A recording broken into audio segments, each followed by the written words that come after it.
Olá! Você está no Lágrimas e Sorrisos da Vovó.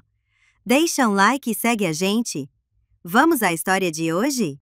Quando arranquei o lençol e vi meu marido em cima da minha própria irmã, algo morreu dentro de mim. O lençol era presente dela, bordado com nossas iniciais, o mesmo que ela me deu no dia do meu casamento.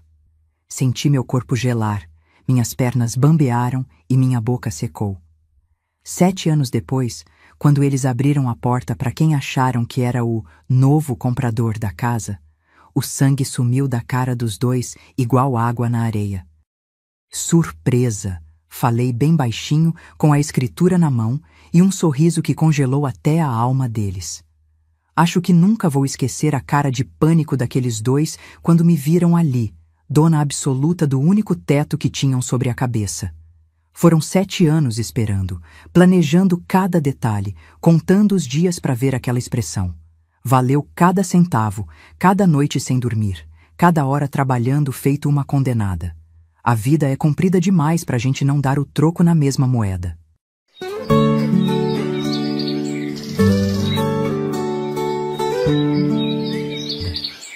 Me chamo Clementina Alvarenga de Jesus. Tenho 87 anos nas costas, nascida e criada em Araguari, Minas Gerais. Tenho esses olhos castanhos escuros que minha neta diz que parece que estão lendo a alma das pessoas. Quem olha para mim hoje vê essa velha pequenininha de cabelo branco sempre preso num coque bem apertado. Costume de confeiteira, cabelo solto não combina com doce.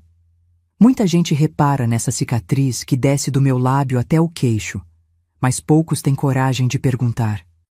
Foi um presente que dei a mim mesma no dia que decidi que ninguém mais ia passar por cima de mim nessa vida. Quebrei um copo e passei o caco no rosto para nunca esquecer que a dor passa, mas a marca fica. E essa marca me lembra todo dia que eu sou mais forte que qualquer dor. E você aí, que está me assistindo agora, já sentiu aquela facada nas costas de quem você mais confiava? Conta aqui nos comentários seu nome e de onde você está me assistindo. Quero saber se tem gente de Araguari aqui que ainda se lembra do escândalo que sacudiu a cidade quando eu voltei das cinzas feito uma fênix para acertar minhas contas. Os mais velhos ainda devem lembrar do rebuliço que deu quando a menina Clementina, que tinha sumido no mundo, voltou para tomar a casa do próprio cunhado e da irmã. Os jornais até noticiaram, mas não contaram nem metade da história. Só quem viveu sabe o tamanho da traição e o gosto doce da justiça. Quem me vê hoje nem imagina a vida que tive. Moro na mesma casa que comprei deles, mas não sobrou nem uma tábua do que era antes. Reformei tudo, do chão ao telhado. Onde antes era um barraco sem graça, hoje é uma casa que todo mundo para admirar quando passa na rua. Tenho meu jardim na frente, com rosas de todo tipo e cor, e nos fundos, onde era um quintal de terra batida, é a matriz da minha rede de docerias. Isso mesmo, não é só uma doceria não.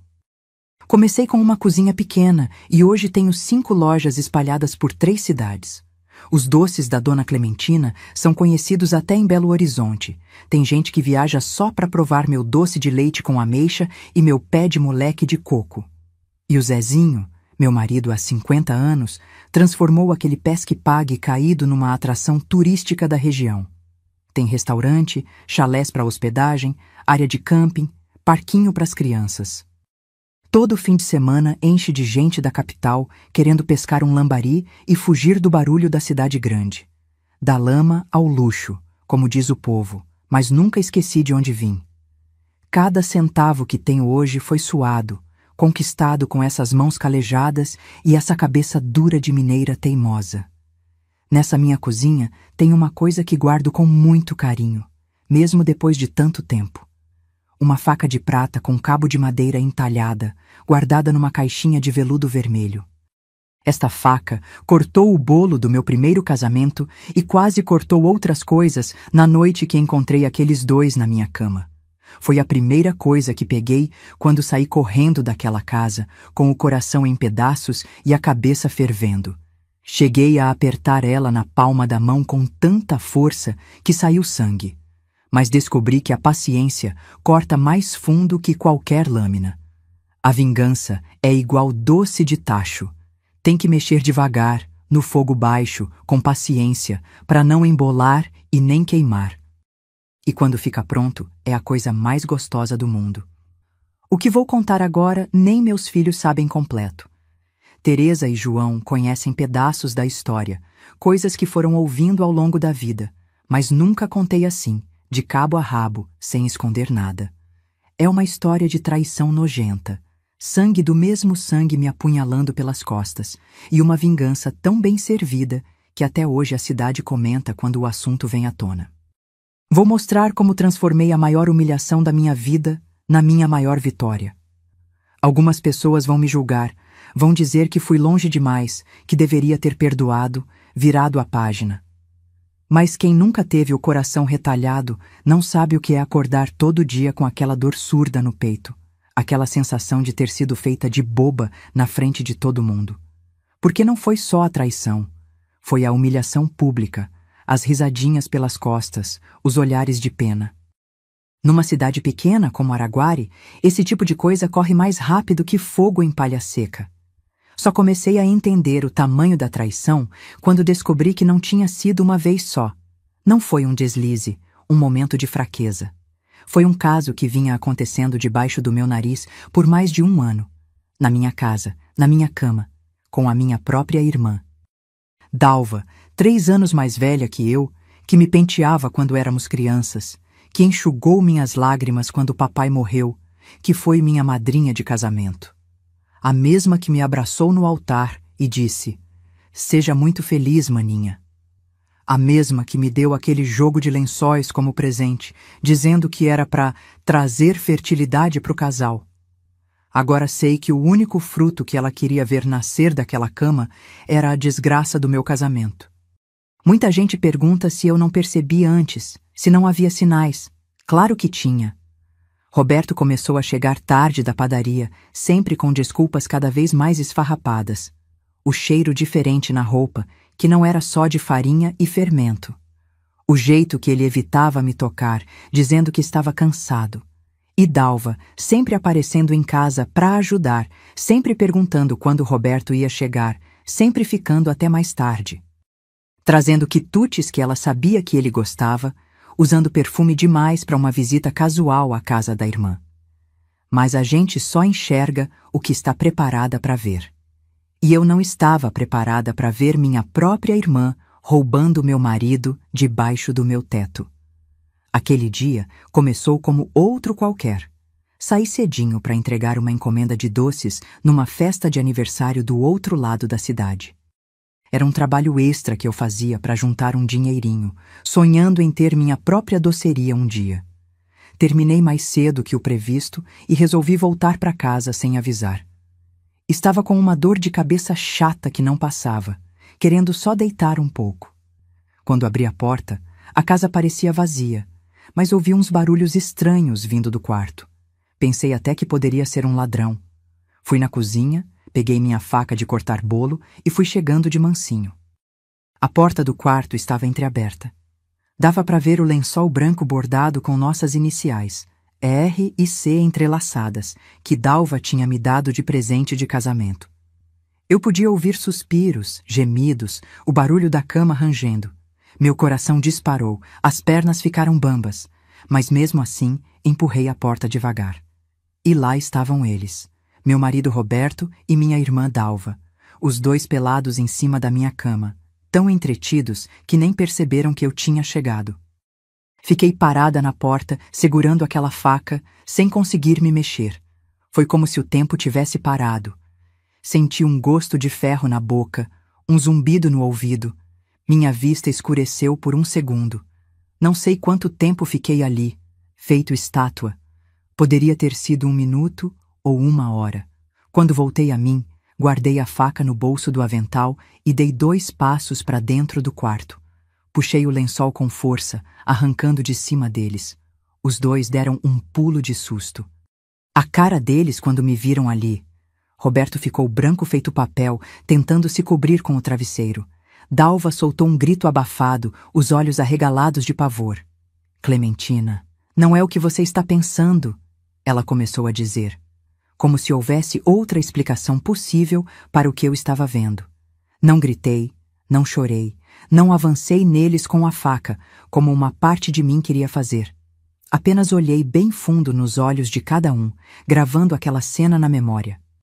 Depois virei as costas, peguei minha bolsa, a faca e uma trouxa com poucas roupas. Saí pela porta da frente sem olhar para trás, deixando os dois ali, nus e em pânico. Na rua, peguei o primeiro ônibus que passou, sem nem olhar para onde ia. Só sabia que precisava ir para longe. O mais longe possível daquela traição que tinha acabado de arrancar o chão debaixo dos meus pés. Foi assim que cheguei em Uberlândia, sem plano, sem dinheiro, sem nada além da roupa do corpo, uma trouxa com algumas peças de roupa e aquela faca de prata que tinha cortado meu bolo de casamento. Desci na rodoviária sem ter ideia do que fazer em seguida. Sentei num banco e fiquei ali, olhando para o nada, as pessoas passando apressadas de um lado para o outro. Foi quando ouvi uma voz. "Moça, tá precisando de ajuda?" Era a Dona Cecília, uma senhora elegante que tinha percebido meu estado de choque. Não sei até hoje o que ela viu em mim, porque eu devia estar parecendo uma louca, com o olhar perdido e a mão apertando aquela faca dentro da bolsa. Mas ela me estendeu a mão quando eu mais precisava. Hoje, quando olho para trás, vejo que aquele foi o verdadeiro ponto de virada da minha vida. Se não tivesse pego os dois juntos naquele dia, talvez eu ainda estivesse lá, vivendo uma mentira, sendo feita de boba. Se não tivesse saído daquela casa apenas com a roupa do corpo, talvez nunca tivesse descoberto minha própria força. E se não tivesse planejado minha vingança com tanta paciência e cuidado, talvez nunca tivesse aprendido que o tempo é o melhor aliado de quem sabe esperar. Como diz o ditado, Deus tarda, mas não falha. E eu, naquele momento, decidi que seria o instrumento da justiça divina, mesmo que tivesse que esperar anos para isso. Mas espera lá, antes de ir direto para o final, tenho que começar essa história lá do começo da minha vida. Porque para entender a profundidade daquela traição e a força da minha vingança, você precisa conhecer as raízes disso tudo. Nascida e criada em Araguari, Minas Gerais, numa família simples como a maioria por aquelas bandas. Meu pai, Antenor, era ferroviário, trabalhava na estação que ligava Minas a Goiás, saía de casa antes do sol nascer e voltava quando a noite já tinha caído. Homem de poucas palavras, mãos calejadas de tanto trabalho pesado, mas com um coração mole quando se tratava de nós, os filhos. Já minha mãe, Aparecida, era costureira de mão cheia, fazia desde vestido de noiva até farda de escola, tudo no capricho. Na nossa casa simples, do lado dos trilhos do trem, nós éramos 4 irmãos. Eu, Dalva, 3 anos mais velha que eu, e meus irmãos Toninho e José, que eram mais novos. A Dalva sempre foi a bonita da família. Desde pequena chamava a atenção por onde passava, com aqueles cabelos pretos compridos e os olhos claros que ninguém sabia de onde tinham vindo, uma raridade naquelas bandas. As pessoas paravam na rua para elogiar, diziam que parecia uma atriz de cinema que devia tentar a sorte na capital. Eu já era o oposto. Magrela, com os dentes da frente meio separados, cabelo rebelde que não ficava no lugar nem com banha de porco. A Clementina é a inteligente, minha mãe dizia quando percebia meu desconforto com as comparações. Tem uma cabeça que não para, pega tudo no ar. Papai também sempre dizia que eu tinha tino para os negócios, porque desde cedo eu gostava de ajudar nas contas da casa, entender como o dinheiro entrava e saía. Enquanto Dalva gastava horas se olhando no único espelho da casa, eu estava na cozinha aprendendo os segredos dos doces com vó Teresa. Isso não quer dizer que não tinha competição entre nós duas. Tinha sim, aquela rivalidade silenciosa que só irmãs entendem. Ela pegava minhas coisas sem pedir, eu escondia os grampos de cabelo dela. Ela ganhava mais atenção dos meninos da rua, eu tirava notas melhores na escola. Mas no fundo mesmo, eu admirava minha irmã. Achava ela corajosa por falar o que pensava, por se arrumar mesmo para ir na venda da esquina, por sonhar com uma vida diferente da nossa. E ela, do jeito dela, me protegia. Não deixava ninguém na escola me chamar de dente de coelho ou espantalho. Só ela podia me provocar. Com os outros, virava uma onça. Nossa casa tinha cheiros e sons que nunca vou esquecer. O cheiro de café fresco que mamãe fazia nas manhãs de domingo, moído na hora, forte como só mineiro sabe fazer. A casa inteira se enchia daquele aroma que acordava a gente mesmo quando queria dormir até mais tarde. O barulho do trem passando perto de casa várias vezes ao dia, fazendo as janelas vibrarem, a louça tilintar na prateleira. No começo assustava, mas depois virou tão normal que a gente nem percebia mais. Só quando alguma visita comentava. E o tecido áspero dos uniformes escolares que minha mãe costurava. Lembro de ficar parada como um manequim enquanto ela ajustava a saia ou a blusa, reclamando que eu não parava de crescer. Essa menina vai dar despesa, Antenor. Tá esticando que nem vara de bambu, dizia ela pro meu pai. Foi numa festa de São João da Igreja Matriz que conheci o Roberto. Eu tinha 15 anos, tinha acabado de terminar o ginásio e não sabia bem o que fazer da vida. Naquela noite, mamãe tinha me convencido a usar um vestido que Dalva já tinha deixado de lado, ajustado às pressas para caber no meu corpo magrelo. Meu cabelo estava preso numa trança comprida, enfeitada com fita vermelha. Me achava a coisa mais sem graça do mundo, principalmente perto da Dalva, que com seus 18 anos já era uma moça feita, disputada pelos rapazes do lugar. Eu estava ajudando a servir quentão para os mais velhos quando ele chegou perto. Roberto de Jesus, 22 anos, filho do seu Gumercindo, dono da padaria mais importante da cidade. Todo mundo conhecia a padaria central, com aquelas vitrines sempre cheias de pães e doces, o cheiro de fermento que se espalhava pela rua inteira. Roberto tinha acabado de voltar de Uberlândia, onde tinha ido estudar um pouco de contabilidade para ajudar nos negócios do pai. Era o partido mais cobiçado de Araguari. Bonito, estudado, herdeiro de um comércio próspero e com aquele jeito de quem tinha visto o mundo. Tinha olhos castanhos que pareciam sorrir antes da boca, um cavanhaque bem cuidado e andava sempre de camisa social, mesmo nos dias mais quentes. Cê é a irmã da Dalva, né? Ele perguntou, pegando um copo de quentão da minha bandeja. Confirmei com a cabeça, já esperando o que sempre acontecia. Ele ia perguntar por ela, pedir para eu apresentar como tantos outros rapazes faziam. Mas cê não parece nada com ela, ele continuou, me olhando de um jeito diferente, como se realmente estivesse me vendo. Tem os olhos mais espertos que já vi. Senti meu rosto esquentar, e não era do calor do quentão. Aquela foi a primeira vez na vida que alguém me olhou e não viu apenas a irmã sem graça da Dalva. Naquela noite mesmo, Roberto pediu permissão para o meu pai para me acompanhar até em casa depois da festa. Papai, desconfiado como todo pai, deixou, mas com a condição de que meu irmão Toninho fosse junto. E assim, começamos a namorar, sempre vigiados, sempre com alguém da família por perto. Dalva, para minha surpresa, não pareceu se importar. Finalmente alguém enxergou o que você tem de bom, maninha, ela disse, me ajudando a me arrumar para o primeiro encontro oficial. Mas tinha algo no sorriso dela que não chegava aos olhos. Na época, achei que era só impressão minha. O namoro foi rápido, coisa de 8 meses. Logo Roberto já estava conversando com meu pai sobre casamento. Quero fazer as coisas direito, seu Antenor. Tenho condições de dar um futuro bom para sua filha. Papai ainda achava que eu era muito nova, mas mamãe apoiou a ideia. Melhor casar logo com um rapaz de futuro do que ficar aí dando sopa, ela argumentou. E assim, quando completei 16 anos, ficamos noivos, com a promessa de casamento para 3 meses depois, tempo de preparar um enxoval decente, e Roberto assumir definitivamente a padaria do pai. O casamento foi simples, mas bonito, na mesma igreja onde nos conhecemos. Eu usava um vestido branco que minha mãe passou noites costurando, com renda que tinha guardado por anos para esse momento. Dalva foi minha única madrinha, linda num vestido azul claro que realçava seus olhos. Na hora de jogar o buquê, mirei diretamente nela, pensando que talvez logo seria sua vez.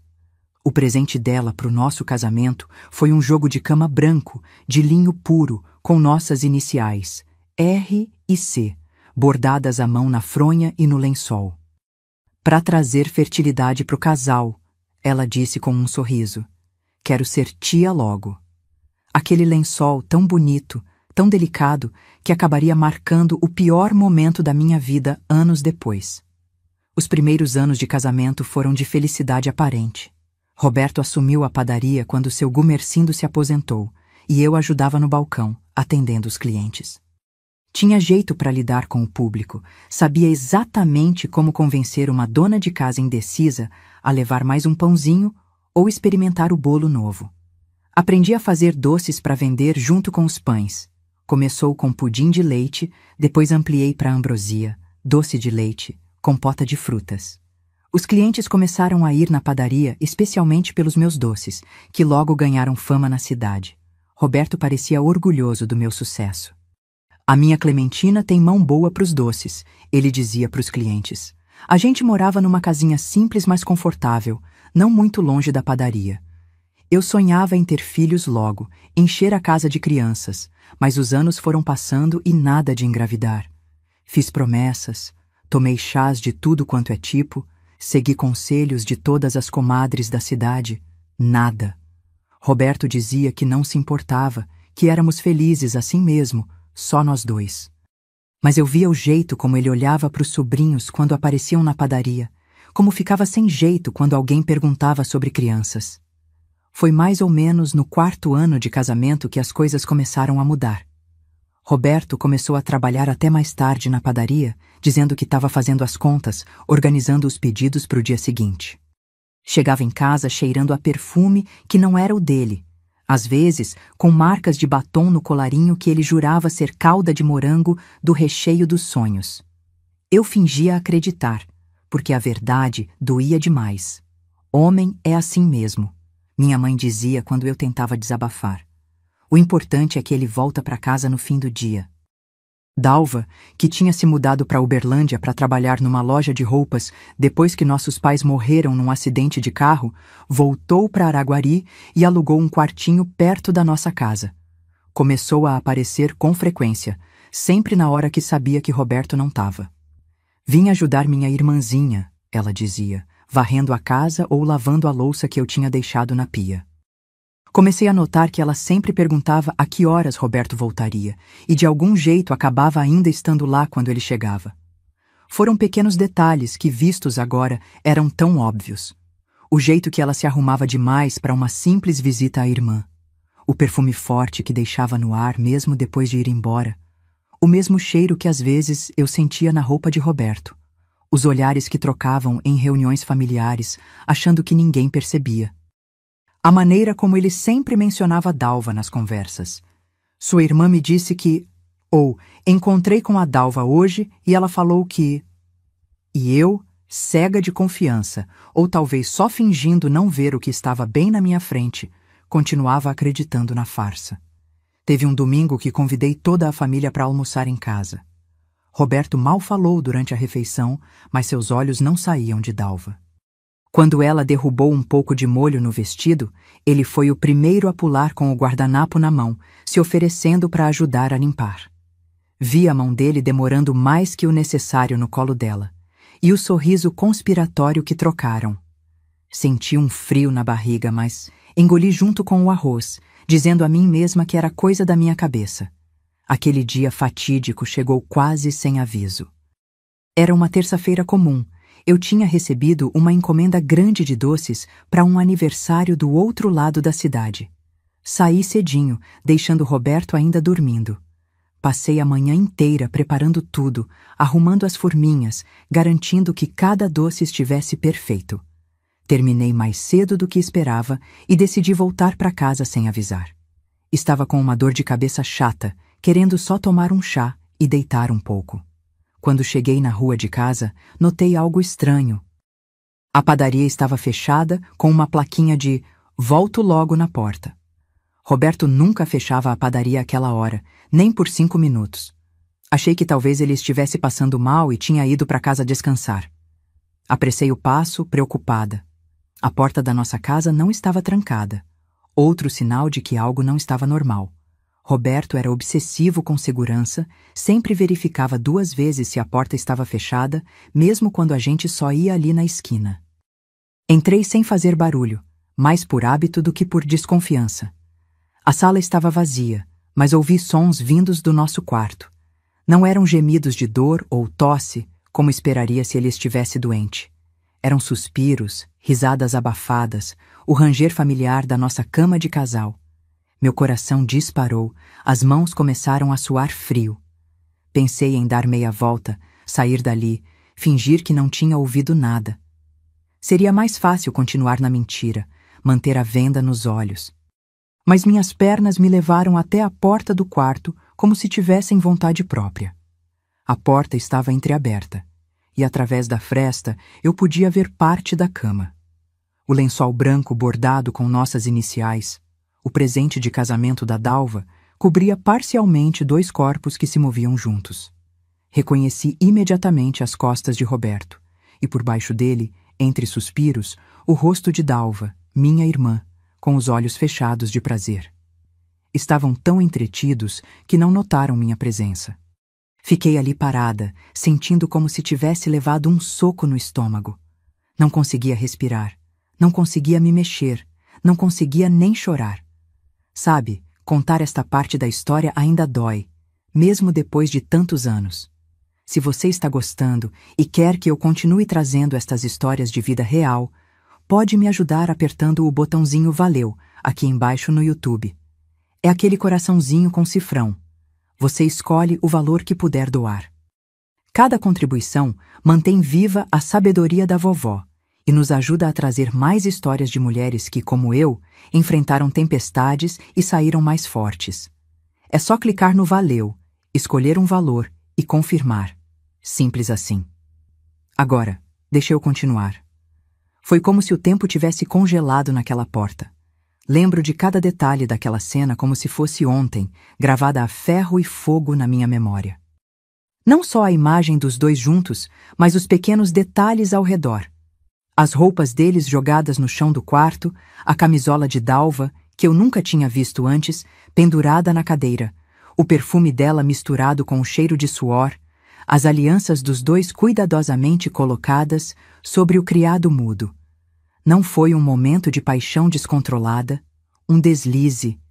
Foi premeditado, calculado. Estavam confortáveis demais, familiarizados demais com a situação. Era óbvio que não era a primeira vez. Podia ter gritado, feito um escândalo, avançado nos dois como muitas fariam no meu lugar. Mas algo dentro de mim se fechou naquele momento.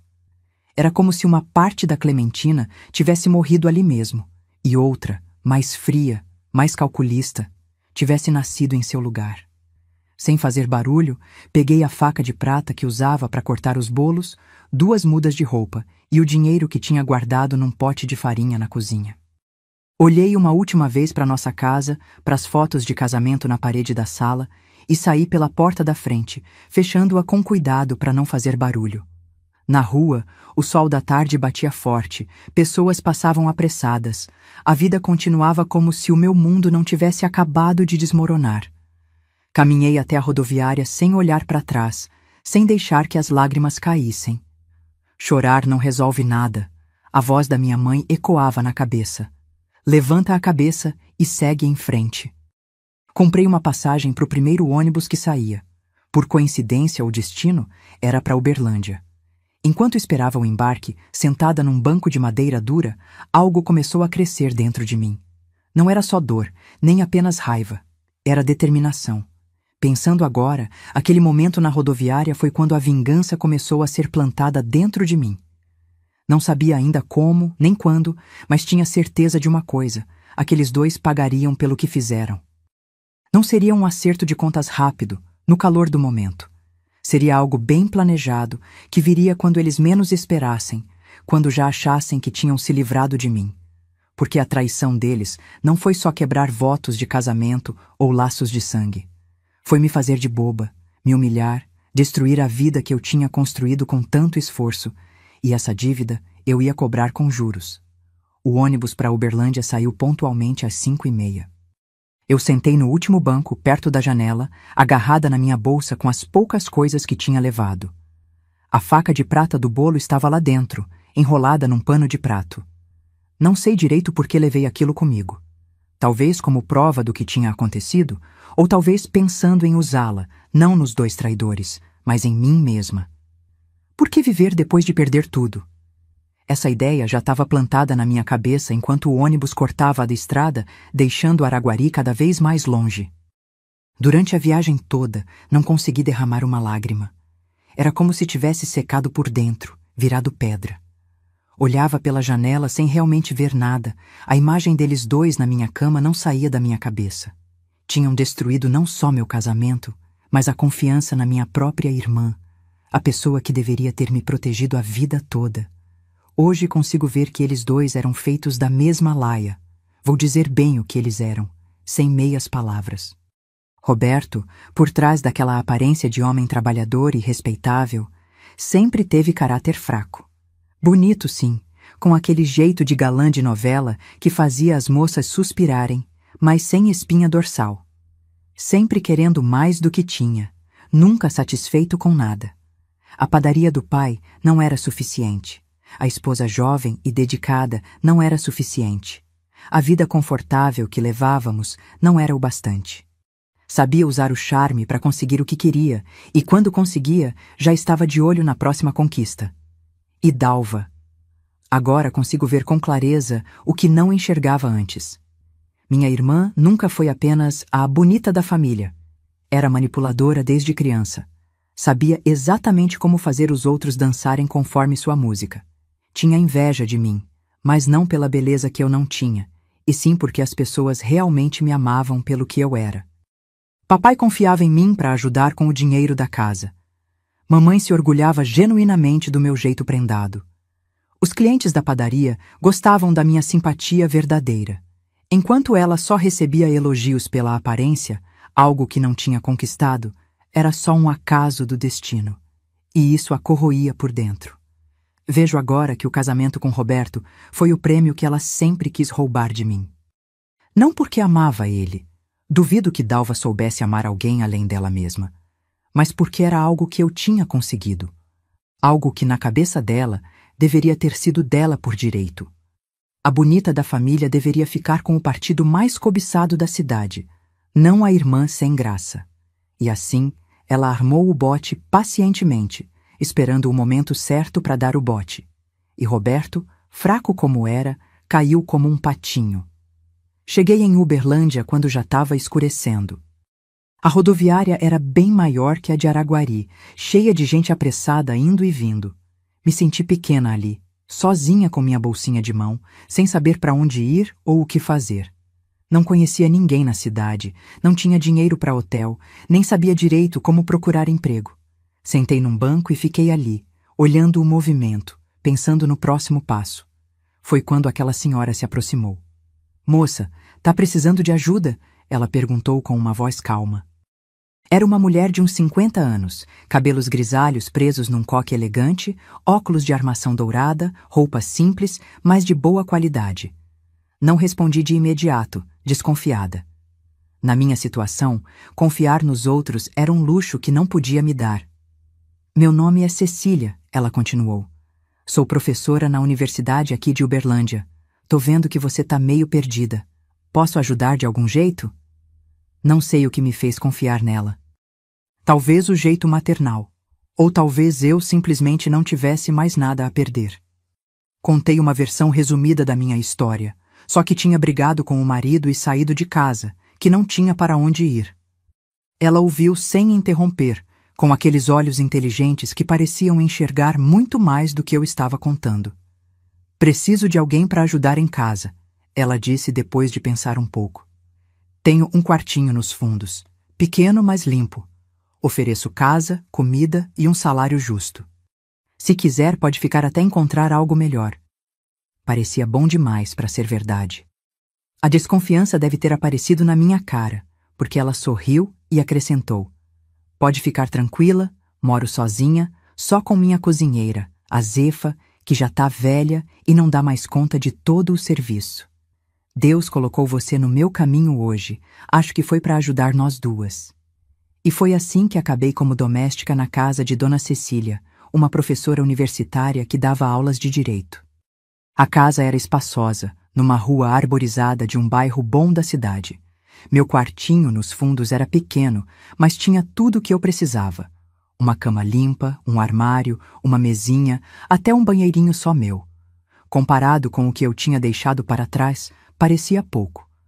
Mas comparado com o nada que eu tinha ao chegar, era um palácio. Nos primeiros dias, mal conseguia fazer o serviço direito. Quebrava coisas, esquecia tarefas, ficava parada olhando para o nada. Dona Cecília tinha paciência, nunca levantava a voz nem reclamava dos meus erros. À noite, deitada naquela cama estranha, finalmente as lágrimas vinham. Chorava baixinho para ninguém ouvir, com a cara afundada no travesseiro. Chorava pelo casamento perdido, pela traição da minha própria irmã, pela vida que tinha construído e que tinha ido por água abaixo num piscar de olhos. Chorava até pegar no sono, exausta, só para acordar no dia seguinte e fazer tudo de novo. Por fora, eu tentava mostrar força, ser competente no trabalho, não dar motivo para reclamação. Mas por dentro, tava um caco. Não comia direito, emagreci mais do que já era magra. Tinha pesadelos quase toda noite, acordava suada, às vezes gritando. A imagem dos dois juntos não me abandonava, vinha quando eu menos esperava, como um soco no estômago. Passei a evitar espelhos porque não reconhecia mais a mulher que via refletida. Os olhos fundos, a pele sem cor, o olhar vazio. Foi quando eu estava nesse fundo de poço que descobri que estava grávida. Já estava com quase 2 meses quando comecei a desconfiar. Os enjoos matinais, a falta da menstruação que achei que era por causa do estresse, os seios doloridos. Fiz um teste escondida, com dinheiro que tinha economizado do meu primeiro pagamento. Quando vi o resultado positivo, senti tudo ao mesmo tempo. Desespero, alegria, medo, esperança. Um filho. Algo que eu e Roberto tentamos por anos sem sucesso. Algo que, ironicamente, só veio quando já não tinha mais volta.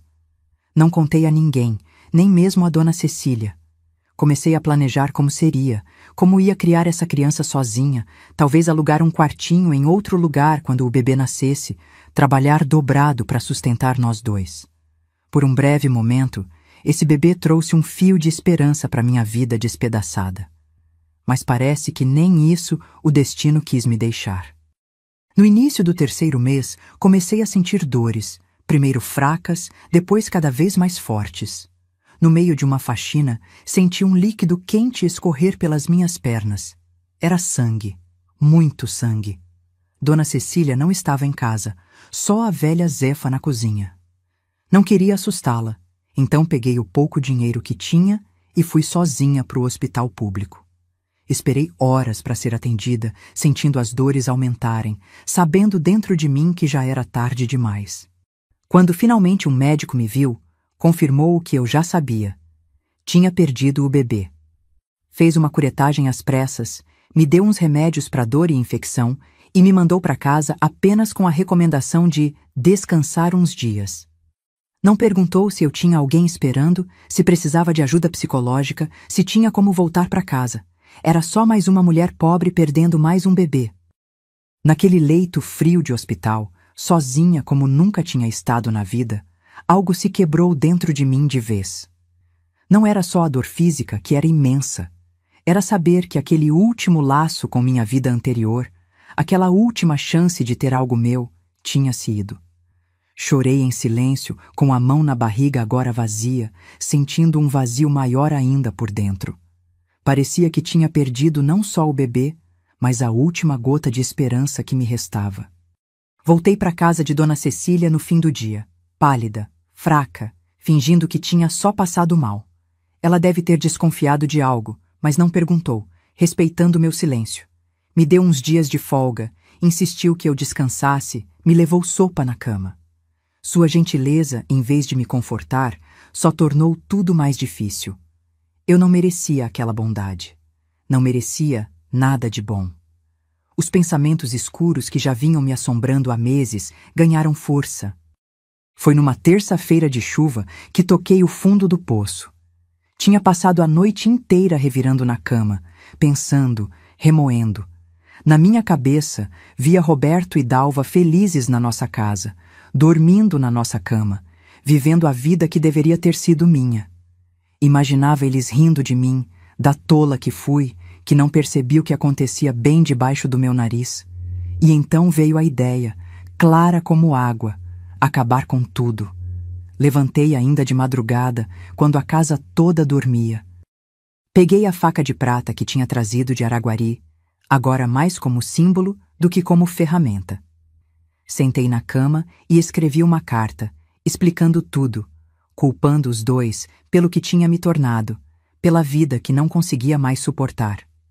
Coloquei a carta sobre a mesinha, preparei um banho quente, entrei na banheira completamente vestida.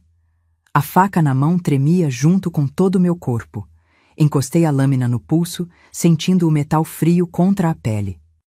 Fechei os olhos, pensando que logo a dor acabaria, que encontraria finalmente paz. Estava pronta para apertar, para fazer o corte decisivo. Foi nesse exato momento que ouvi batidas fortes na porta do banheiro. Clementina, Clementina, abre essa porta agora. Era a voz de Dona Cecília, normalmente tão calma, agora em pânico. Seja lá o que você está pensando em fazer, não faz. Me deixa entrar, vamos conversar. Não sei como ela soube. Talvez tenha ouvido eu levantar. Talvez tenha tido um pressentimento. O fato é que aquelas batidas na porta, aquela voz desesperada me chamando de volta, foi como um choque que me acordou.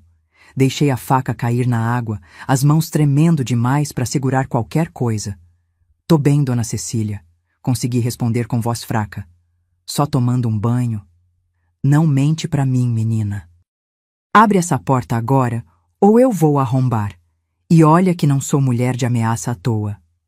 A determinação na voz dela me fez levantar, me enrolando numa toalha encharcada. Quando abri a porta, ela me abraçou forte, não se importando de molhar a própria roupa. Sua boba, ela dizia entre lágrimas. Sua boba, acha que eu não percebi o que estava acontecendo? Acha que eu não vi a carta sobre a mesa? Que eu não notei essa faca sumida da cozinha? Desabei nos braços dela, chorando como nunca tinha chorado antes. Contei tudo. O marido, a irmã, a gravidez, o bebê perdido. Contei dos pensamentos escuros, da vontade de desaparecer, da dor que não passava nunca. Ela me ouviu sem julgar, secando minhas lágrimas, me acolhendo como uma mãe que eu não tinha mais. Quando terminei, ela segurou meu rosto entre as mãos e disse: A vida não acabou, Clementina. Essa dor não é tudo que você é. Você é muito mais forte do que pensa, e eu vou te ajudar a descobrir isso. Parece novela das 9, não é, amiguinha? Mas essa foi minha vida.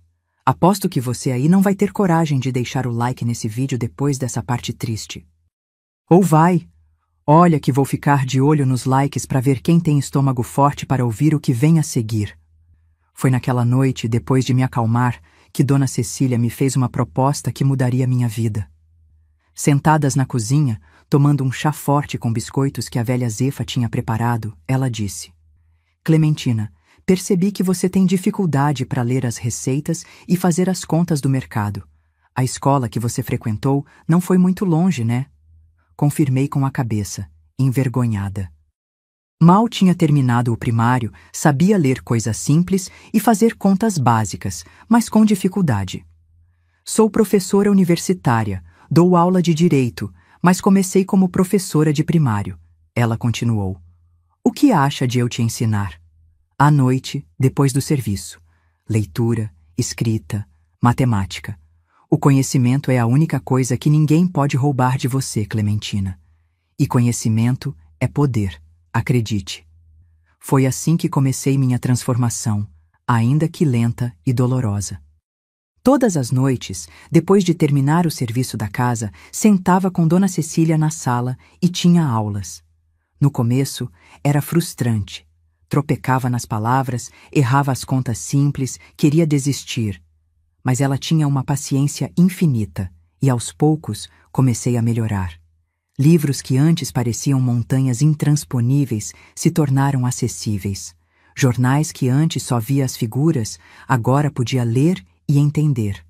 Contas que antes me assustavam, agora resolvia com facilidade.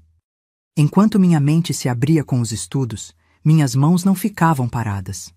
A velha Zefa, vendo meu interesse pela cozinha, começou a me ensinar todos os segredos dos doces finos que ela fazia para Dona Cecília servir em suas reuniões com outros professores. Aprendi a fazer quindim perfeitamente liso, sem uma bolha sequer. Suspiros tão leves que pareciam feitos de nuvem. Pudins cremosos que derretiam na boca. Era como se toda a dor que carregava pudesse ser transformada, através das minhas mãos, em algo doce, bonito, que dava prazer aos outros. Logo, os doces que eu fazia começaram a chamar atenção nas reuniões de Dona Cecília. Quem fez isso? Os convidados perguntavam. Minha Clementina, ela respondia com orgulho, como se eu fosse da família. Não demorou para que começassem a surgir encomendas. Primeiro dos amigos dela, depois dos amigos dos amigos. Eu trabalhava na casa durante o dia, estudava à noite e nos fins de semana ou feriados fazia doces para vender. Todo o dinheiro que ganhava, guardava. Não gastava quase nada comigo mesma. Para quê, se tinha tudo o que precisava? Anos foram passando assim, numa rotina de trabalho duro, estudo constante e uma lenta reconstrução de mim mesma. Não era mais aquela menina ingênua de Araguari que confiava cegamente nas pessoas, que vivia de sonhos românticos. Tinha me tornado uma mulher forte, determinada, que sabia o valor do dinheiro, do conhecimento, da independência. E por baixo dessa força toda, ainda queimava aquela brasa de raiva, aquele desejo de acerto de contas que nunca tinha me abandonado completamente. Não vou mentir e dizer que não pensava mais em Roberto e Dalva. Pensava sim, principalmente nas horas mais quietas da noite. Às vezes me pegava imaginando a vida que levavam, se eram felizes, se tinham filhos. Se lembravam de mim, da mulher que tinham traído e abandonado. Se tinham algum remorso, algum arrependimento. Mas já não era uma obsessão dolorosa como antes. Era mais como uma conta em aberto que um dia, talvez, teria que ser paga. Foi quase 5 anos depois da minha fuga que tive notícias deles. Um antigo vizinho de Araguari, que tinha se mudado para Uberlândia, me reconheceu numa feira onde eu vendia meus doces. Clementina? É você mesma? Caramba, quanto tempo! O povo lá de Araguari pensa que você morreu ou sumiu no mundo. Ficamos conversando, ele me contando as novidades da cidade, e então deixou escapar a informação que mudaria tudo. Você ficou sabendo que o Roberto e a Dalva estão vendendo a casa? Tão com uns problemas brabo de dinheiro. Parece que a padaria tá quase fechando. O Roberto anda metido com jogo e cachaça, talvez até coisa pior. E a Dalva, bem... Você conhece sua irmã, né? Nunca foi muito de trabalhar. Tão pedindo quase nada pela casa, só para levantar um dinheiro rápido. Senti um calafrio subir pela espinha. Uma ideia começou a se formar na minha cabeça, tão absurda, tão perfeita, que quase ri ali mesmo. E quem tá querendo comprar? Perguntei, fingindo desinteresse. Ainda não apareceu comprador, ele respondeu. Tá anunciado no jornal de lá. Se souber de alguém interessado... Fiz que sim com a cabeça, mas por dentro já sabia exatamente quem seria esse comprador. Eu compraria aquela casa. Não porque queria voltar a morar lá, Deus me livre, mas porque seria a vingança perfeita. Tirar deles a única coisa que ainda tinham, do mesmo jeito que eles tinham tirado tudo de mim. Naquela noite, não dormi direito, os pensamentos correndo soltos na cabeça. Calculei mentalmente quanto tinha conseguido guardar nesses anos todos. Seria suficiente? E se não fosse, como conseguiria o restante? Como faria a compra sem que eles soubessem que era eu? Perguntas e mais perguntas, e com cada uma, meu plano ia ganhando forma. No dia seguinte, pela primeira vez, desde que tinha chegado em Uberlândia, pedi um favor à Dona Cecília. Queria ver o tal anúncio no jornal de Araguari. E assim o destino começou a tramar a minha vingança, depois de tanto tempo de espera. Com o anúncio em mãos, fui até Dona Cecília com o coração na mão, nervosa, feito pinote na panela quente. Ela me ouviu falar de tudo, do anúncio, da casa à venda, do meu acúmulo de dinheiro nesses 5 anos e, principalmente, do meu plano de comprar aquela casa para dar o troco naqueles 2. Enquanto eu falava, ela me olhava por cima dos óculos com aquela expressão que usava quando avaliava um caso jurídico complicado. Tenho um pouco mais de 5 contos guardados, Dona Cecília. Acha que dá? Perguntei quando terminei de explicar. Ela sorriu daquele jeito dela, meio de lado, e disse: Não sei se chega, mas conheço um advogado bom e discreto que pode nos ajudar nessa empreitada. E principalmente, Clementina, tenho um filho estudante de direito que pode ser muito útil nesse plano. O Dr. Silveira era um homem de poucas palavras, cabelo ralo e óculos grossos. Quando Dona Cecília me apresentou como uma protegida dela, ele nem levantou os olhos dos papéis. Só quando ela explicou o que queríamos, mencionando a traição, a fuga, a venda da casa, foi que ele finalmente me olhou direito. A senhora quer comprar a casa dos 2, mas sem que eles saibam que é a senhora quem está comprando? Ele resumiu, ajustando os óculos.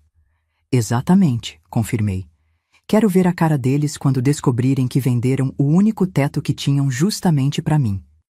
Ele olhou para Dona Cecília com uma sobrancelha levantada, como se perguntasse se aquilo era realmente uma boa ideia.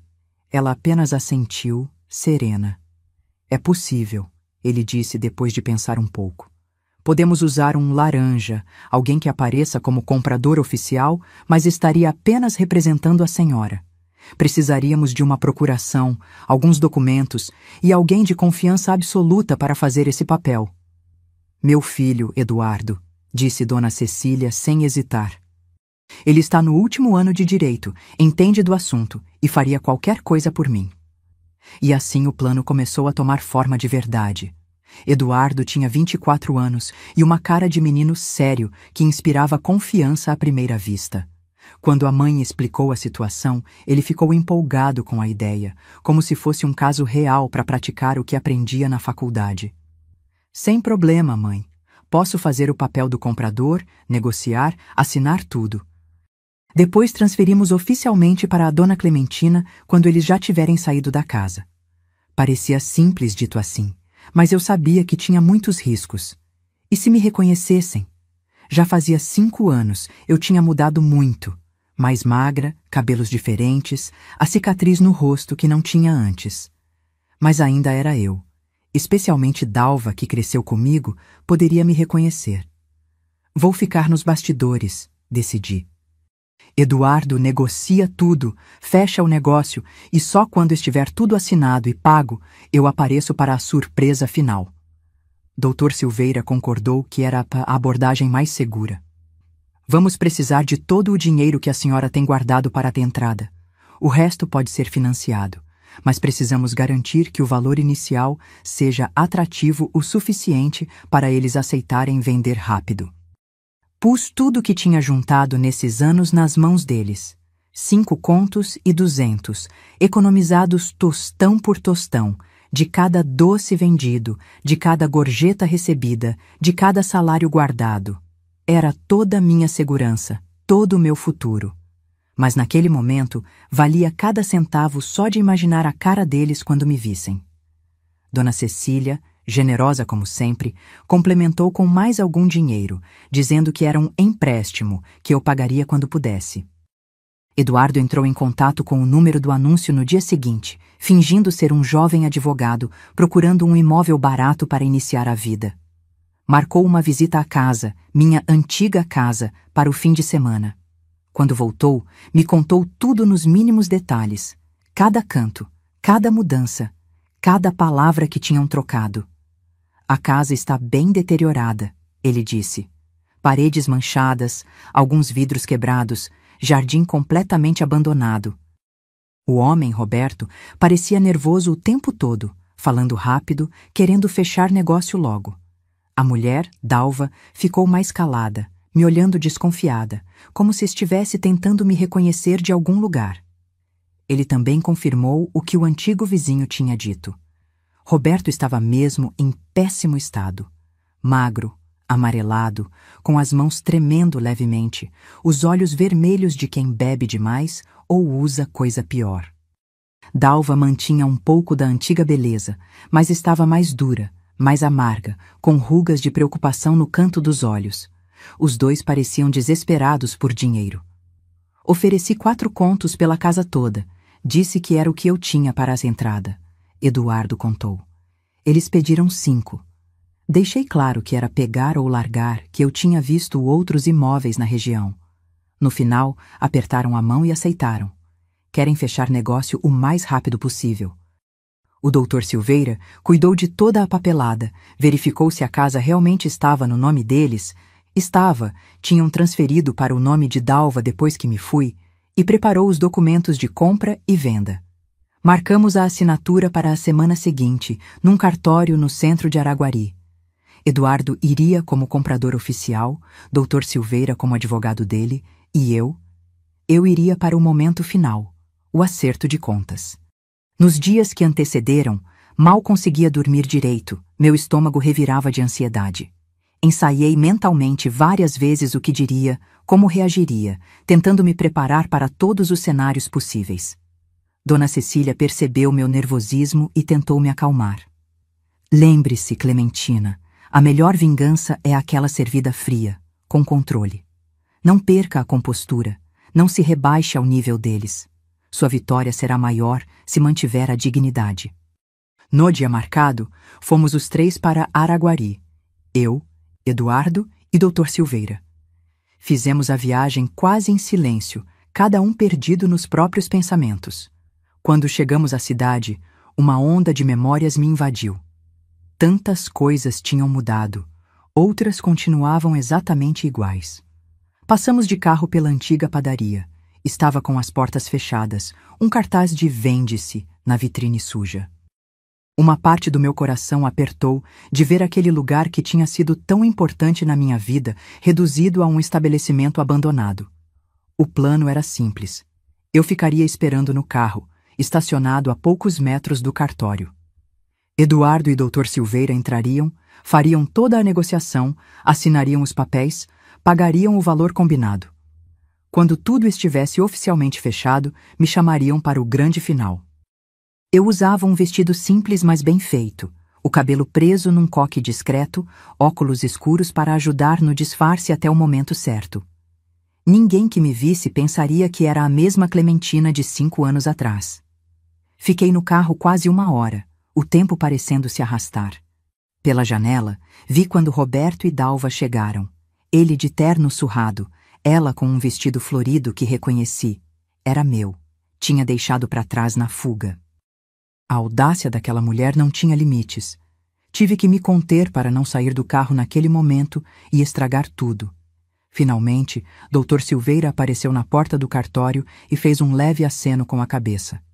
Era o sinal combinado de que tudo estava assinado, o dinheiro entregue, a casa era oficialmente minha, ainda que no papel estivesse no nome de Eduardo.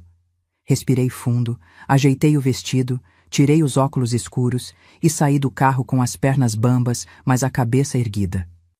Entrei no cartório tentando controlar a respiração.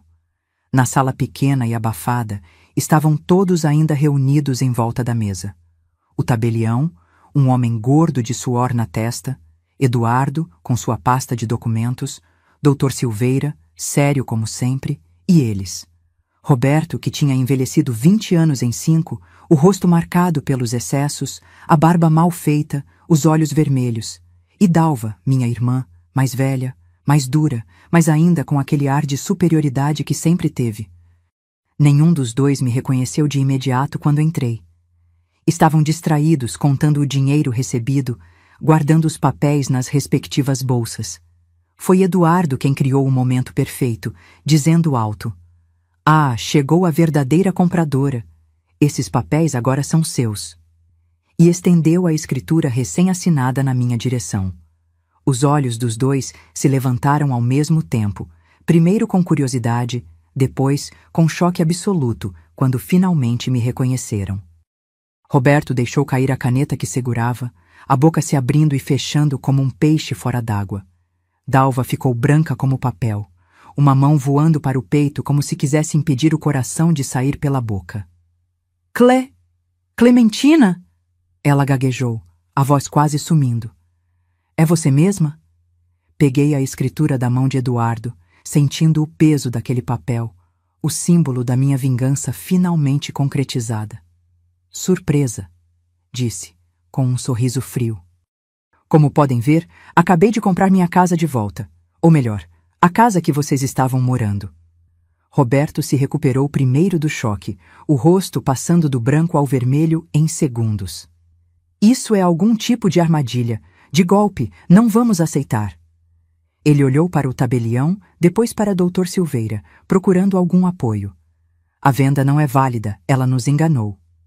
Sinto muito, senhor, mas está tudo perfeitamente legal, respondeu o tabelião, ajeitando os óculos. A procuração do jovem Eduardo para representar a senhora Clementina na compra está em ordem, reconhecida em cartório, tudo dentro da lei. A casa agora pertence oficialmente a ela. Dalva tentou uma abordagem diferente, os olhos subitamente marejados, a voz melosa que eu conhecia tão bem. Maninha, depois de tanto tempo, por que fazer isso? Somos sangue do mesmo sangue, família. Podemos conversar, resolver as coisas. Olhei bem fundo nos olhos dela, aqueles olhos que um dia admirei tanto, e respondi com a voz mais calma que consegui. Sangue pode secar, Dalva, assim como secou o meu por vocês naquela cama. Vocês têm exatamente 30 dias para sair da minha casa. Nem um dia a mais. Roberto caiu sentado numa cadeira próxima, o rosto agora completamente branco, as mãos tremendo visivelmente. Não pode fazer isso. Para onde vamos? Não temos nada, nem a padaria funciona mais.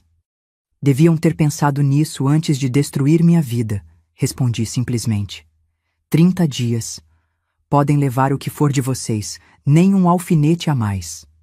Me virei para sair, mas antes tirei do bolso um pedaço de pano branco, um retalho do lençol da nossa cama, aquele com as iniciais R e C bordadas que tinha guardado todos esses anos. Joguei em cima da mesa. Podem ficar com isso como lembrança. A saída do cartório foi o momento mais libertador da minha vida. Senti como se um peso enorme tivesse sido tirado dos meus ombros. Dona Cecília tinha razão. A vingança servida a frio, com dignidade, era muito mais satisfatória do que qualquer escândalo ou violência. Claro que eles não aceitaram a derrota facilmente. Na semana seguinte, tentaram entrar com um processo para anular a venda, alegando má-fé da minha parte, dizendo que tinham sido enganados, que não sabiam quem era o verdadeiro comprador. O caso foi parar na frente do juiz Marcos Vinícius, um homem severo conhecido pela retidão. Dr. Silveira me representou, apresentando toda a documentação em ordem, explicando que não havia nenhuma ilegalidade em comprar um imóvel por meio de procuração. Excelência, em momento algum houve fraude, argumentou Dr. Silveira. O preço pago foi o combinado, os documentos estão em ordem, a procuração é legal. Se os vendedores não perguntaram quem era o verdadeiro comprador, isso não constitui má-fé da nossa parte. O juiz concordou, encerrando o caso com uma frase que doeu mais neles do que qualquer vingança que eu pudesse planejar. Da próxima vez, leiam o que assinam. A casa pertence legalmente à senhora Clementina Alvarenga. Caso encerrado. Quando chegou o dia 30, o prazo final para a saída deles, fiz questão de estar presente. Aluguei um quartinho numa pensão próxima e fiquei esperando. Eles deixaram para sair no último minuto, como se ainda esperassem um milagre, uma mudança de coração da minha parte. Aparecerem com 2 malas surradas e algumas caixas de papelão, tudo o que restava da vida que tinham construído com a traição. Dalva ainda tentou uma última vez, chorando na minha frente. Por favor, Clementina, somos irmãs, não temos para onde ir. Roberto, ao lado dela, parecia um homem derrotado, os ombros caídos, o olhar vazio. Parte de mim sentiu uma pontada de pena, mas logo lembrei de tudo que tinha passado por causa deles. Devia ter pensado nisso antes de deitar na minha cama com meu marido, respondi, segurando a porta aberta. O tempo acabou. Saíram arrastando os pés, carregando os poucos pertences. Soube depois que foram morar num quartinho nos fundos da casa de uma conhecida, em condições bem precárias. Roberto afundou ainda mais na bebida e nas dívidas. Dalva tentou arranjar emprego, mas a reputação dos dois na cidade já estava destruída muito antes da minha volta. Uma semana depois, quando já tinha me mudado oficialmente para a casa, Roberto apareceu bêbado no meio da noite, esmurrando a porta, gritando que a casa era dele por direito, que eu tinha roubado tudo. Estava tão alterado que tentou forçar a entrada, quebrando uma janela. Não precisei fazer nada. Os vizinhos, que já sabiam da história toda e estavam firmemente do meu lado, chamaram a polícia e o expulsaram antes que pudesse causar mais dano. "Deixa essa coitada em paz, seu vagabundo!" gritou Dona Eunice, minha vizinha da direita, uma senhora de 70 anos que tinha acompanhado todo o drama desde o começo. Ela só tomou de volta o que era dela. Os outros vizinhos apareceram também, com vassouras, cabos de enxada, até um revólver velho apareceu na mão do seu Geraldo da esquina. Roberto foi escorraçado da rua como um cachorro sarnento e nunca mais teve coragem de aparecer. Com a casa finalmente só minha, comecei a transformação. Não queria apenas morar ali. Queria apagar qualquer vestígio deles, qualquer memória da traição. Contratei pedreiros, pintores, marceneiros. Derrubei paredes, mudei portas de lugar, troquei todos os pisos. O quarto onde tinha encontrado os dois foi completamente modificado. Virou um escritório amplo e iluminado. A cozinha, onde um dia eu tinha sido apenas a esposa do dono da padaria, se transformou no coração da minha nova vida, espaçosa, moderna, pronta para produzir os doces que se tornariam meu ganha-pão. "Quero que não reste nem o cheiro deles", disse ao mestre de obras, um senhor paciente que concordava com tudo que eu pedia, por mais estranho que parecesse. "Quero que quem entrar aqui nunca imagine como era antes." E assim foi feito. Cada canto da casa foi renovado, cada superfície recebeu um novo acabamento, cada janela ganhou novas cortinas. A casa onde tinha perdido tudo se transformou no símbolo da minha reconquista. "Agora me diz sinceramente, você acha que fui cruel demais com minha própria irmã? O que teria feito no meu lugar? Compraria a casa só para expulsá-los ou daria uma chance ao sangue do mesmo sangue? Me conta aqui nos comentários, quero saber o que você pensa. Porque mesmo depois de tantos anos, às vezes me pergunto se poderia ter sido diferente, se a raiva que me consumiu por tanto tempo valeu a pena no final. Mas aí lembro da cara dos dois no cartório, do choque, do desespero, e sinto aquela satisfação amarga de quem esperou pacientemente a hora certa para dar o bote. A reforma da casa demorou quase 3 meses. Nesse tempo, fiquei hospedada na pensão, visitando a obra todos os dias, sugerindo mudanças, aprovando materiais. Algumas pessoas da cidade me olhavam torto, achando que tinha sido impiedosa demais. Outras me cumprimentavam com respeito, como quem reconhece uma sobrevivente. A maioria, no entanto, estava mais interessada no escândalo, no drama, na fofoca que minha história proporcionava. Virei uma espécie de lenda local, a mulher traída que voltou dos mortos para se vingar. Enquanto a casa tomava nova forma, minha vida também ia se redesenhando. Usando o conhecimento que tinha adquirido com Dona Cecília e a velha Zefa, planejei abrir minha própria doceria nos fundos da casa. Eduardo me ajudou com toda a papelada, licenças, alvarás. Era arriscado investir minhas últimas economias naquele negócio, mas algo dentro de mim sabia que daria certo. Afinal, tinha sobrevivido ao pior. O que poderia me derrubar agora? A casa nova era só o começo da minha história. Com a reforma completa, não sobrou nem sombra daquele lugar onde tinha sido traída. Pintada de amarelo claro por fora, com janelas brancas e um jardim florido na frente, mais parecia uma casa de boneca. Nos fundos, onde antes era um quintal de terra batida, construí uma cozinha grande, com forno industrial, bancadas de mármore e todos os equipamentos que precisava para fazer meus doces em escala maior. A Doces Clementina nasceu pequena, mas com grandes ambições. No começo, eram só eu e Dona Zulmira, uma senhora viúva que contratei para me ajudar.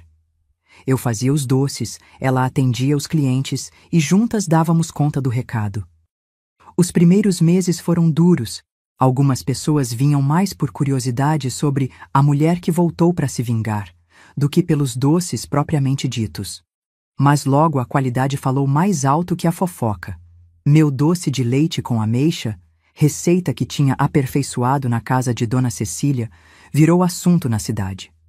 O bolo de fubá com goiabada derretia na boca de um jeito que fazia as pessoas revirarem os olhos de prazer. O quindim tinha uma textura que ninguém conseguia imitar. No primeiro ano, já tinha fila na porta nos fins de semana. Pessoas dirigiam de cidades vizinhas só para comprar uma caixa dos meus doces. Tive que contratar mais 2 ajudantes, ampliar o espaço de produção, comprar mais equipamentos. O dinheiro começou a entrar, não aos montes, mas o suficiente para me dar uma vida confortável e independente. Eu, que um dia tinha saído dali apenas com a roupa do corpo, agora era proprietária de um negócio próspero, respeitada na cidade não mais pelo escândalo, mas pelo talento e pela perseverança.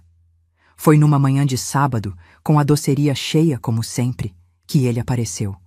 Um homem de uns 40 anos, alto, forte sem ser musculoso, cabelos castanhos já com alguns fios grisalhos nas têmporas, um bigode bem aparado que combinava com o rosto quadrado. Usava camisa xadrez, calça jeans e botas, roupa simples, mas limpa e bem cuidada. Entrou meio desajeitado, olhando em volta como se não soubesse bem o que fazer ali. "Bom dia, moça", ele disse quando chegou no balcão, a voz grave, mas gentil. "Queria comprar uns doces pro aniversário da minha mãe. Ela faz 70 anos amanhã." "Que tipo de doce ela gosta?" perguntei, notando os olhos dele.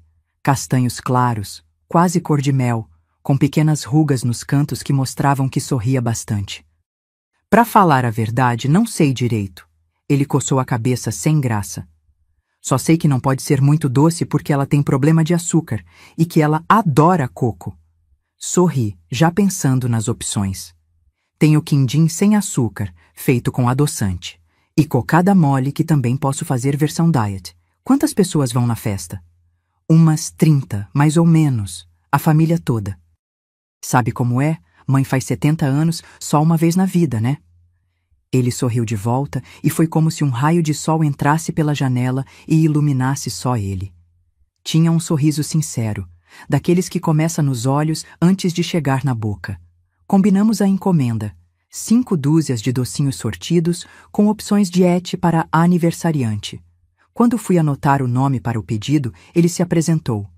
"Joaquim Oliveira, mas todo mundo me chama de Zezinho desde pequeno."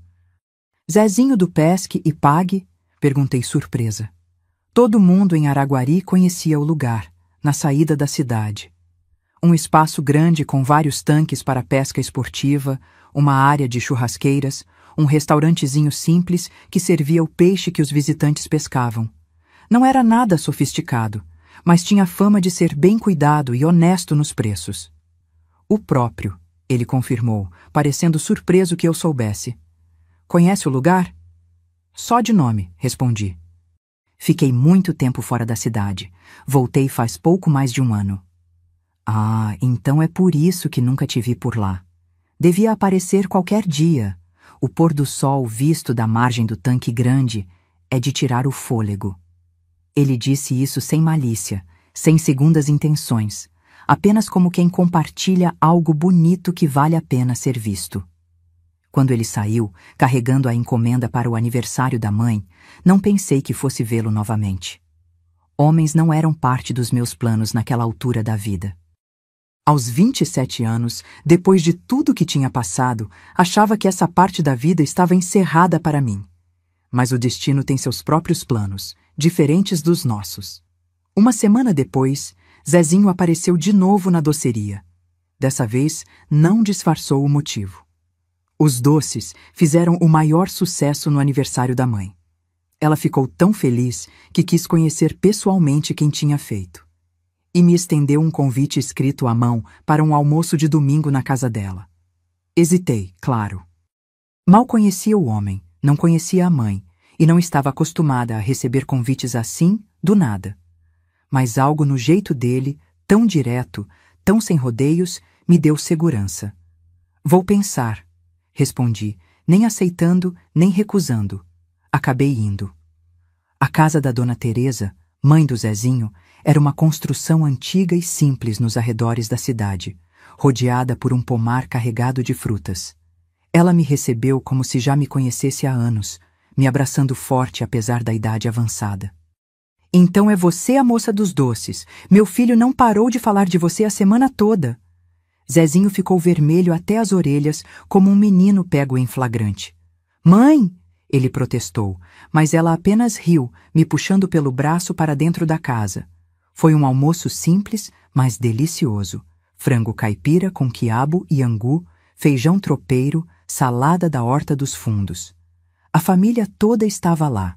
Os irmãos de Zezinho com as esposas, sobrinhos correndo para todo lado, tios e tias conversando alto. Me senti estranhamente em casa, como se aquela família calorosa tivesse um espaço vazio exatamente do meu tamanho. Depois do almoço, enquanto ajudava a lavar a louça, mesmo com todos protestando que visita não devia trabalhar, Zezinho se aproximou discretamente. Queria te mostrar o pôr do sol que te falei. Se não tiver outro compromisso, não tinha. E assim começou algo que não tinha planejado, mas que mudaria minha vida de novo, dessa vez para melhor. O namoro foi lento, respeitoso, como tinha que ser. Zezinho era um homem de poucas palavras, mas muitas ações.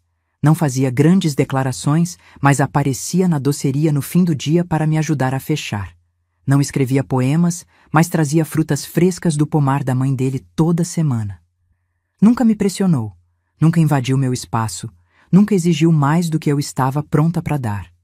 O mais importante, nunca perguntou sobre meu passado até eu estar pronta para contar. Ele sabia, claro. Numa cidade pequena como Araguari, todos sabiam da história da Clementina que tinha sido traída pelo marido com a própria irmã, que tinha desaparecido por anos e voltado para se vingar. Mas Zezinho tinha o dom raro de olhar para as pessoas como elas eram no presente, não como tinham sido no passado. Quando finalmente me senti segura para contar toda a história, numa noite estrelada à beira do tanque grande do Pesque e Pague, ele apenas me abraçou forte depois de ouvir tudo. Você é a mulher mais forte que já conheci, ele disse com simplicidade. E se um dia você confiar em mim o suficiente para tentar de novo, prometo que nunca vou te dar motivo para se arrepender. Confiei. Aos 35 anos, quando achava que certas portas da vida estavam definitivamente fechadas para mim, me casei de novo. Foi uma cerimônia pequena, só para a família e amigos próximos, no jardim da casa da mãe dele. Eu usava um vestido azul claro, nada de branco, chega de tradições que não faziam mais sentido, e ele um terno bege que tinha comprado especialmente para a ocasião. Dona Cecília veio de Uberlândia para ser minha madrinha, trazendo o filho Eduardo, que tinha sido peça fundamental na minha vingança e agora era advogado formado. Nos primeiros anos de casados, continuamos cada um com seu negócio. Eu com a doceria, que só crescia, ele com o Pesque e Pague, que tinha reformado e ampliado. Morávamos na minha casa, aquela que tinha comprado de volta com tanto esforço, agora um lar de verdade, cheio de amor e respeito. E quando achava que a vida não podia ficar melhor, descobri que estava grávida. Teresa nasceu numa manhã de primavera, rosada e perfeita, com os olhos cor de mel do pai, e diziam, meu queixo teimoso. 2 anos depois, veio João, mais moreno, mais quieto, observador desde pequeno. Meus filhos, que nunca achei que teria, foram a maior bênção que a vida podia me dar. Com eles, cicatrizei as últimas feridas que ainda estavam abertas. A doceria cresceu junto com as crianças. De uma pequena loja nos fundos da casa, passou a ocupar todo o térreo, com mesas para os clientes tomarem café, uma vitrine enorme cheia de doces e uma cozinha que agora empregava 5 funcionárias. Tive que terceirizar parte da produção, abrir uma pequena fábrica em outro local, contratar um contador para organizar as finanças. De simples doceira, virei empresária, com tudo que isso significa de responsabilidade e trabalho. Zezinho também expandiu seus negócios. O Pesque e Pague virou um pequeno complexo turístico, com chalés para hospedagem, área de camping, restaurante de comida típica mineira. Nos finais de semana, enchia de gente da capital e de outras cidades, buscando um pouco de paz e contato com a natureza. Juntos, nos tornamos um casal bem-sucedido, respeitado na cidade, não mais pelo escândalo do passado, mas pelo trabalho honesto e persistente. Foi quando os gêmeos tinham uns 7 anos que recebi a notícia. Minha mãe tinha falecido. Não havia desde que tinha saído de casa aos 16 anos para me casar com Roberto. Ela tinha se mudado para Goiânia depois que meu pai morreu. Vivia com um irmão por lá. A notícia veio através de um antigo conhecido, que me viu na rua e achou que eu devia saber. O velório seria em 2 dias, na capital de Goiás. Hesitei muito sobre ir. Não tinha convivido com minha mãe por tanto tempo, não sabia como seria recebida pelo resto da família, principalmente se Dalva estivesse lá. Mas Zezinho, com sua sabedoria simples, me convenceu. Se não for, pode se arrepender depois. Algumas despedidas a gente precisa fazer, mesmo que seja difícil. E lá fomos nós, eu, Zezinho e as crianças, numa viagem de carro até Goiânia. O velório era numa capela pequena, com poucos presentes, alguns parentes distantes que mal reconheci, vizinhos, amigos da igreja que minha mãe frequentava. E num canto afastado, sozinha, estava Dalva. Minha irmã tinha envelhecido mal. Aos 40 anos, parecia ter 60. O rosto marcado, o cabelo sem brilho, os ombros curvados como se carregasse um peso invisível. Usava roupas simples, um pouco gastas, e não tinha nenhuma joia além de um par de brincos pequenos. Quando me viu entrar, seus olhos se arregalaram de surpresa, depois baixaram, como se não suportasse me encarar. Durante toda a cerimônia, ficamos em lados opostos da capela, fingindo que a outra não existia. Zezinho permaneceu ao meu lado o tempo todo, uma mão firme nas minhas costas, as crianças quietas e bem comportadas, sentindo a solenidade do momento, mesmo sem entender completamente o que estava acontecendo. Foi só no cemitério, depois que o caixão foi baixado à terra, quando as pessoas começaram a se dispersar, que Dalva finalmente se aproximou. Parecia menor do que eu lembrava, quase diminuída. Clementina, ela disse baixinho, a voz rouca. Não sabia se você viria. Ela era minha mãe também, respondi simplesmente. Ficamos em silêncio por um momento, as palavras não ditas pesando entre nós. Finalmente ela falou. Roberto me deixou, faz 2 anos. Foi embora com uma menina da idade que eu tinha quando... Bem, você sabe. Havia uma ironia amarga nisso que não precisava ser explicada. O que ela tinha feito comigo, outra mais jovem tinha feito com ela. Estou sem trabalho fixo, ela continuou, olhando para os próprios pés. Faço faxina aqui e ali, mas tá difícil. Ninguém quer contratar uma mulher da minha idade, com pouco estudo. Percebi que aquilo não era só desabafo, era um pedido indireto de ajuda. Olhei para ela. Realmente olhei. E o que vi não foi mais a irmã bonita que tinha me traído, mas uma mulher quebrada pela vida, colhendo o que tinha plantado. Não senti alegria com a desgraça dela, como talvez tivesse sentido anos atrás. Senti apenas uma espécie de paz, como se um ciclo tivesse se completado. Estou precisando de alguém para ajudar na limpeza da doceria. Ouvi minha própria voz dizer, para minha surpresa. É trabalho honesto, pago o justo. Se quiser, pode vir comigo para Araguari. Zezinho, ao meu lado, apertou levemente minha mão, um sinal silencioso de apoio. Dalva levantou os olhos, confusa, como se não pudesse acreditar no que estava ouvindo. Depois de tudo, você me oferece trabalho? Ela perguntou, a voz trêmula. Não por você, respondi com honestidade. Por mim. Precisava mostrar a mim mesma que sou melhor que o ódio que senti. Era verdade. Aquela oferta não era sobre perdão. Algumas coisas vão além do perdoável. Era sobre liberdade. Minha liberdade de não deixar o passado controlar meu presente. Dalva voltou comigo para Araguari. Não ficou na minha casa, claro. Arranjei um quartinho para ela alugar perto da doceria. Trabalhou para mim por quase 1 ano, silenciosa, eficiente, mantendo distância respeitosa. Nunca nos tornamos amigas de novo, nunca recuperamos a intimidade de irmãs que um dia tivemos. Mas conseguimos uma espécie de paz, um arranjo civilizado que nos permitiu coexistir na mesma cidade, no mesmo ambiente de trabalho. Quando ela finalmente juntou dinheiro suficiente e decidiu tentar a vida em São Paulo, onde uma conhecida tinha lhe oferecido sociedade numa pequena lanchonete, não tentei impedi-la. Nos despedimos formalmente, como conhecidas, não como irmãs. Obrigada pela chance, ela disse na porta da rodoviária. Não merecia, mas agradeço. Todo mundo merece uma segunda chance, respondi. Só não desperdiça essa. Ver Dalva partir foi como fechar um capítulo da minha vida que tinha ficado entreaberto. Aquela traição tinha me quebrado em 1000 pedaços anos atrás, mas eu tinha conseguido me reconstruir, como um doce no tacho. O fogo forte transforma ingredientes simples em algo extraordinário. A dor tinha sido o fogo que me temperou, que me transformou de menina ingênua em mulher forte. Quando voltei para casa naquele dia, peguei a velha faca de prata com cabo de madeira entalhada, aquela que tinha cortado o meu bolo de casamento, que tinha quase sido usada para outros fins mais sombrios.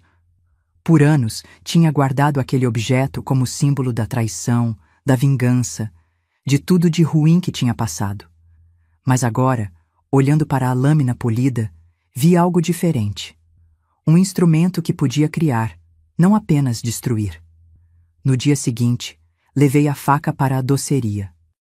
Passei a usá-la para cortar as fitas das caixas de presente com nossos doces mais finos. O que antes tinha sido símbolo de dor, agora embelezava momentos de alegria, casamentos, aniversários, celebrações de todo tipo. Como eu mesma, aquela faca tinha encontrado um novo propósito, uma nova vida.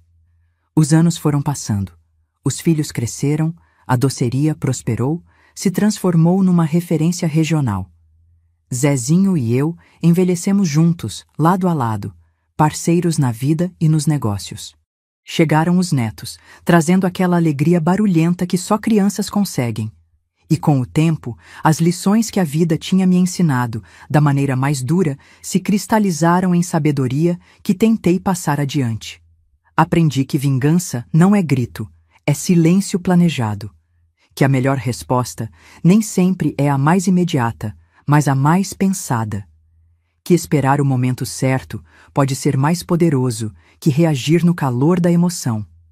Aprendi que a paciência é a arma dos sábios e o pesadelo dos tolos. Que quem age por impulso muitas vezes cava a própria cova, enquanto quem sabe esperar vê o outro cair na armadilha que ele mesmo criou. Que o tempo é aliado de quem sabe usá-lo. E, principalmente, aprendi que a vida tem 3 ingredientes essenciais, como os melhores doces. Coragem para enfrentar o que machuca, sem fugir da dor.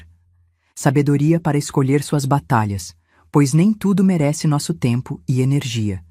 E amor para curar as feridas, porque, no fim, é o único remédio que realmente funciona. Hoje, olhando para trás aos 87 anos, vejo que minha vida foi como fazer um doce no tacho. Precisou de fogo forte no começo, mexida constante no meio e paciência para o resultado final. E valeu cada momento, cada lágrima, cada sorriso. Porque a mulher que sou hoje foi forjada tanto na dor quanto na alegria, tanto na traição quanto no amor verdadeiro que encontrei depois. Eu sou Clementina Alvarenga de Jesus, e esta foi a história de como perdi tudo, mas reconquistei muito mais. Se você quer ouvir mais histórias de vovós que viveram poucas e boas neste Brasil, aperta esse botão vermelho de inscrever-se e ativa o sininho. Até a próxima, amiguinha. Beijo, beijo.